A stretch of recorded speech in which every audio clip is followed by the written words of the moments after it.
कोणाला येऊन घ्यायला हा बोला. एकंदरीत या यात्रास्थळाचा अपेक्षित जो विकास झाला पाहिजे हा. तसा आणखी झालेला नाही, तर या विकासासाठी आपल्यातर्फे काय प्रयत्न करण्यात येणार आहे सरकार? बघा, आतापर्यंत विकास झाला नव्हता, पण यावर्षी थोडासा वेगळा विकास झालाय. रस्ते बी ते आता बघा, तुम्ही फिरा, पायाला दगड लागत होते. यावर्षी चिखलीकर साहेबांनी सरकारकडून खास निधी मंजूर करून आज चांगल्या प्रकारची व्यवस्था केली. बाहेर एवढाले महागडे घोडे येतात, उतरायची सोय नव्हती, त्याला पाय मोडला केला, त्याच्यासाठी त्याने जे धक्के उभा केलेत. आणि बाकीचं तर टप्प्याटप्प्यात सगळंच होईल ना बेटा. आणि सरकार करणार आहे एकदम. कसं होईल सगळं आपल्याला एका दिवसात? संसार आणि विकास कधीच संपत नाही, सतत करावं लागतं.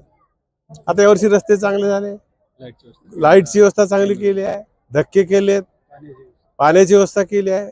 अजून पुढच्या वर्षी काही दुसऱ्या टप्प्यात करू. काय संकल्पना आहेत आपल्या मनामध्ये, म्हणजे काय तुमच्या जे